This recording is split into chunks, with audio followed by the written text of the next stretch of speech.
तो फ्रेंड्स आज ईडीसी में हमारा यूनिट 2 स्टार्ट होगा। अभी तक हमने यूनिट 1 स्टडी की है, single stage and multi stage amplifier, और यूनिट 2 है large signal amplifier. Large signal, अभी तक हमने स्मॉल सिग्नल एम्पलीफायर ही पढ़े हैं। अब लार्ज सिग्नल एम्पलीफायर मतलब एक तरह से पावर एम्पलीफायर की हम बात करेंगे। उसमें भी सबसे पहले हम ट्रांजिस्टर ऑडियो पावर एम्पलीफायर्स के बारे में स्टडी करेंगे।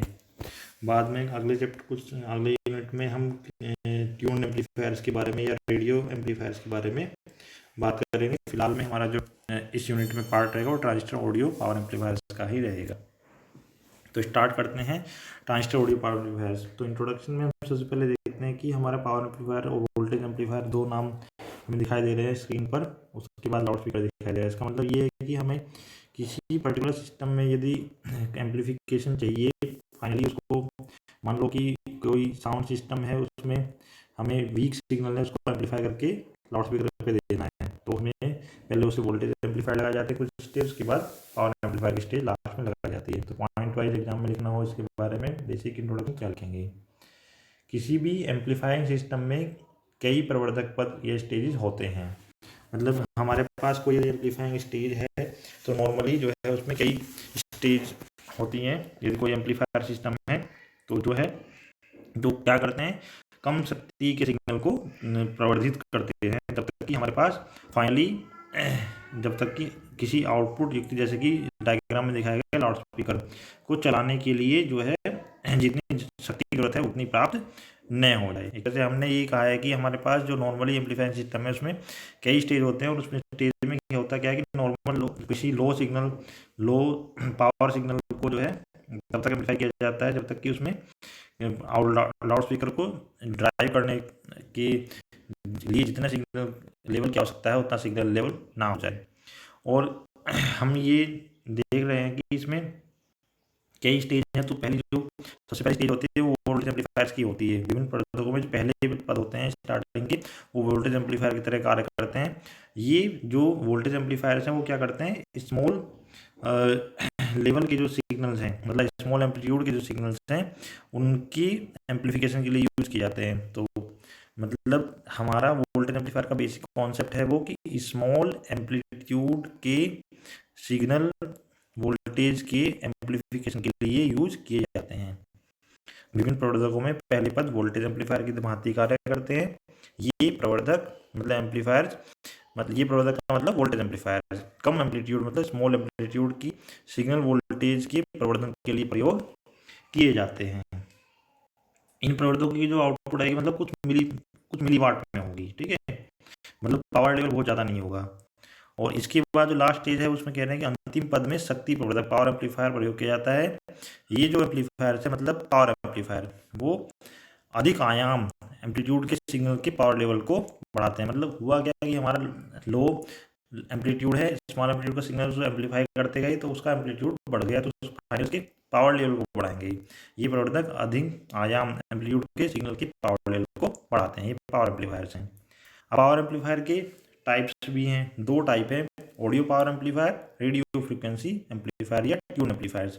एक्चुअली ये फ्रिक्वेंसी रेंज पर आधारित जो है वर्गीकरण है। ये पावर एम्पलीफायर्स का जो क्लासिफिकेशन है वो फ्रिक्वेंसी बेस्ड है, मतलब कितने रेंज की फ्रिक्वेंसी के सिग्नल की पावर को बढ़ा रहे हैं वो। 20 हर्ट्ज से 20 किलो हर्ट्ज मतलब जो ऑडियो रेंज है, इसलिए इसका नाम ऑडियो है।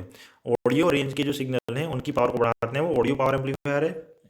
और सेकंड जो टाइप है वो रेडियो फ्रिक्वेंसी एम्पलीफायर या उसको ट्यून एम्पलीफायर भी कहते हैं। ट्यून मतलब पर्टिकुलर फ्रिक्वेंसी पर उसको ट्यून करना, जैसे हम रेडियो सुनते हैं, एफएम सुनते हैं, उसमें ट्यून करते हैं कि इस चैनल को ट्यून करना है, चैनल पर हमको रेडियो को लगाना है, ट्यून करना है। तो एक तरह से वो पर्टिकुलर फ्रिक्वेंसीज को सेलेक्ट करते हैं। तो रेडियो फ्रिक्वेंसी में उसको एम्पलीफायर्स को हम ट्यून एम्पलीफायर भी कहते हैं। विशेष चयनित फ्रिक्वेंसी का प्रवर्धन अधिक करते हैं ये। बाकी जो पर्टिकुलर फ्रिक्वेंसी रेंज है उनको तो एम्पलीफाई करेंगे अच्छे से, बाकी फ्रिक्वेंसी जो इस रेंज से बाहर है उनको कम एम्पलीफाई करते हैं। उसी आवृत्ति पर इनका प्रवर्धन जो है बहुत कम होता है। ऐसे ही ऑडियो पावर एम्पलीफायर में भी ये ऑडियो रेंज जो 20 हर्ट्ज से 20 किलो हर्ट्ज है उनकी सिग्नल की शक्ति को बढ़ाने के लिए प्रयोग किए जाते हैं। बाकी फ्रिक्वेंसी रेंज यदि इनकी रेडियो फ्रिक्वेंसी देखेंगे तो उसके लिए ऑडियो पावर एम्पलीफायर की जो एफिशिएंसी है वो कम हो जाती है। मतलब पर्टिकुलर रेंज जो है 20 से 20 किलो हर्ट्ज की ऑडियो पावर की, और रेडियो फ्रिक्वेंसी की कोई नैरो बैंड फ्रिक्वेंसीज के लिए इसे यूज किया जाता है।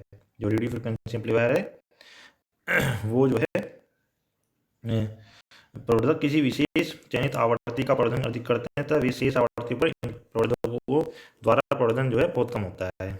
इनका उपयोग पर्टिकुलर किसी छोटी बैंड के प्रवर्धन के लिए ही किया जाता है।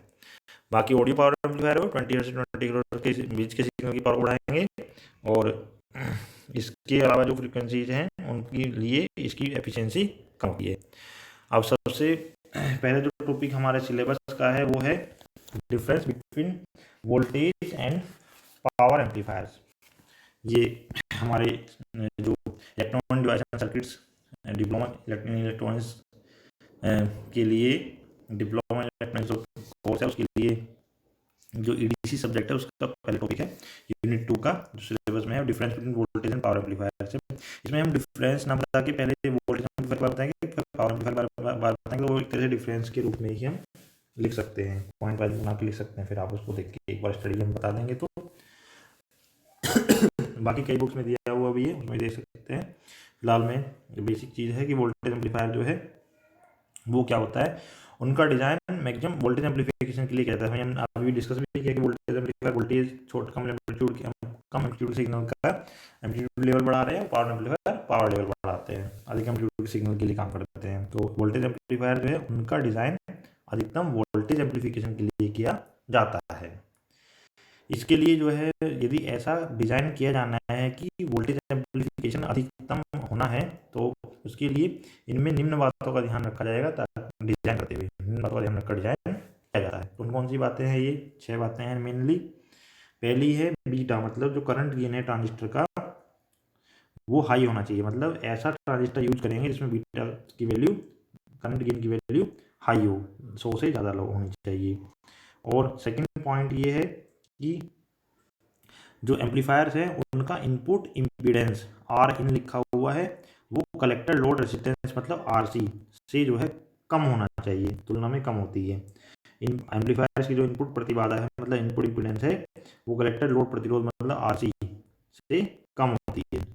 थर्ड पॉइंट है आरसी जो है वो सेकंड और थर्ड पॉइंट लगभग एक ही है, एक ही चीज़ को सेटिस्फाई कर रहे हैं कि आरसी वैल्यू हाई होनी चाहिए, हाई होगी तो आर एन जो है आरसी से कम हो जाएगा। आरसी मतलब कलेक्टर लोड प्रतिरोध जो है कलेक्टर लोड रेजिस्टेंस आरसी का वैल्यू जो है उच्च होना चाहिए, हाई होना चाहिए, ठीक है। फोर्थ पॉइंट कलेक्टर जो करंट है वो कम होनी चाहिए, जो रेजिस्टेंस ज़्यादा होगा तो करंट कम होगी। फिफ्थ पॉइंट इनपुट वोल्टेज जो है बहुत इनपुट वोल्टेज कम होती है इसमें। और सिक्स पॉइंट है आउटपुट पावर जो है वो कम होती है। पावर लेवल बहुत ज़्यादा नहीं होता है, बताया था कि हमने जो एम्पलीट्यूड बढ़ा रहे हैं एम्पलीट्यूड वोल्टेज कम होगी फिर बढ़ा के वोल्टेज बढ़ाया जाएगा, आउटपुट पावर कम होती है, इसमें पावर कम होती है, पावर ज़्यादा एम्पलीफिकेशन ज़्यादा नहीं होता है। वोल्टेज एम्पलीफायर की जो है डिज़ाइन में इन बातों का ध्यान रखा जाता है। अब पावर एम्पलीफायर की यदि बात करेंगे तो पावर एम्पलीफायर का डिज़ाइन जो है अधिकतम आउटपुट पावर के लिए किया जाता है, इसमें पावर मैक्सिमम आनी चाहिए, आउटपुट में अधिकतर आउटपुट पावर के लिए इसका डिज़ाइन किया जाता है। डिज़ाइन करते समय इसमें भी कुछ बातों का ध्यान रखा जाता है, निम्न व्यवस्था की जाती है। एक तो पहला जो है इसका जस्ट अपोजिट है, बीटा की वैल्यू इसमें लो होती है, लो बीटा मतलब जो ट्रांजिस्टर है उसका जो करंट गेन है वो कम होना चाहिए, मतलब इस टाइप का ट्रांजिस्टर यूज करेंगे जिसमें करंट गेन कम हो। सेकंड जो है ट्रांजिस्टर का जो आकार है वो बड़ा होना चाहिए, बड़ा होने का कारण क्या है कि जितना बड़ा आकार होगा मतलब एरिया जितना ज़्यादा होगा उतना ही उसमें हीट डिसिपेशन ज़्यादा होगा, क्योंकि heat dissipation proportional to area होता है। जैसे नॉर्मली हम कोई खाना है उसको ठंडा करना है जल्दी तो हम जितना ज़्यादा बड़ी थाली या परात यूज करेंगे और बड़ा एरिया यूज करेंगे वो जल्दी ठंडा होगा, मतलब उसमें हीट डिसिपेशन ज़्यादा होगा। हीट डिसिपेशन का जो रेट होता है वो एरिया पर डिपेंड करता है, इसलिए हम कह रहे हैं कि यदि हीट डिसिपेशन जो है वातावरण में कराना है तेज़ी से तो जो है उसके लिए एरिया मतलब साइज ऑफ ट्रांजिस्टर लार्ज रखना होगा। तो ट्रांजिस्टर का आकार इसमें बड़ा होता है जिससे कि जो है ऑपरेशन के जो ट्रांजिस्टर में ऑपरेशन के समय जो ट्रांजिस्टर में जो है ट्रांजिस्टर प्रचारण मतलब ऑपरेशन जो ऑपरेट कर रहे हैं उसको ट्रांजिस्टर को चला रहे हैं मतलब उसमें सिग्नल देकर एम्पलीफाई कर रहे हैं तो उसमें जो हीट डिसिपेशन होगा शक्ति व्यय होगी वो एनवायरनमेंट में रेडिएट हो सके इजीली, ठीक है। Third point collector load resistance की वैल्यू लो होनी चाहिए, जस्ट अपोजिट है वोल्टेज एम्पलीफायर के। फोर्थ पॉइंट कलेक्टर करंट जो है वो हाई होना चाहिए, ये भी जस्ट अपोजिट है वोल्टेज एम्पलीफायर के। और ट्रांसफॉर्मर कपलिंग इसमें नॉर्मली यूज की जाती है, जो ट्रांसफॉर्मर कपलिंग हमने इससे पिछले चैप्टर में पढ़ी थी जिसमें एक स्टेज दूसरे स्टेज को कपल करने के लिए ट्रांसफॉर्मर का यूज़ किया गया था, तो वो कपलिंग इसमें नॉर्मली यूज की जाती है पावर एम्पलीफायर में।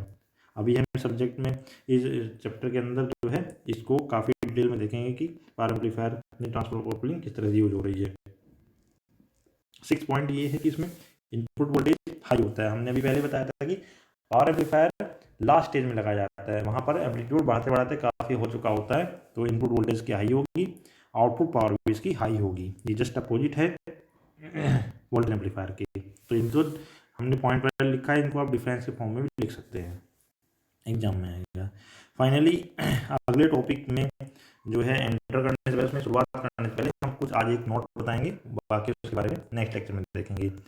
ट्रांजिस्टर के जो कलेक्टर सर्किट में है पावर लॉस कम करना चाहते हैं। नॉर्मली क्या होता है, ट्रांजिस्टर कलेक्टर सर्किट में पावर लॉस कुछ ना कुछ होता है। डीसी इनपुट वोल्टेज जो बैटरी ने दी है वो पूरी आउटपुट में प्राप्त नहीं होती है, उसमें से कुछ ही पार्ट एसी में जाता है, बाकी लॉस हो जाता है डिसिपेशन फॉर्म में, किसी फॉर्म में। तो पावर लॉस जो है यदि हो रहा है उसको कम करना चाहते हो, वो एक्चुअली आरसी और आरई में होता है। हमने यदि पिछले चैप्टर में देखा था, आरसी कलेक्टर लोड रेजिस्टेंस है, आरई जो है एमीटर रेजिस्टेंस है। उन दोनों में जो है पावर डिसिपेट होती है। आरई को कम करने के लिए आरई कम होना चाहिए, लेकिन उससे बाइसिंग खराब हो जाएगी। बाइसिंग का जो वो एक एलिमेंट है आरई, उसका जो है डिसबैलेंस करेंगे उसको तो बाइसिंग में प्रॉब्लम आएगी। तो ऑपरेटिंग पॉइंट स्थिर रखने के लिए आरई तो रहना चाहिए, लेकिन दूसरा है आरसी जिसमें पावर लॉस हो रही है। वो जो आरसी में लॉस हो रही है उसको कम करने का तरीका है कि आरसी को रिप्लेस कर दो किसी ऐसे कंपोनेंट से जिसमें पावर डिसिपेशन ना होता है। तो वो रियल पावर ड्रॉप जो नहीं होता है, वो जो है इंडक्टर में नॉर्मली यूज करते हैं इसको। ट्रांजिस्टर के कलेक्टर सर्किट में पावर लॉस कम करने की सबसे उत्तम विधि जो है आरसी के स्थान पर प्रेरक इंडक्टर अथवा ट्रांसफार्मर का प्रयोग करना होता है। Thank you.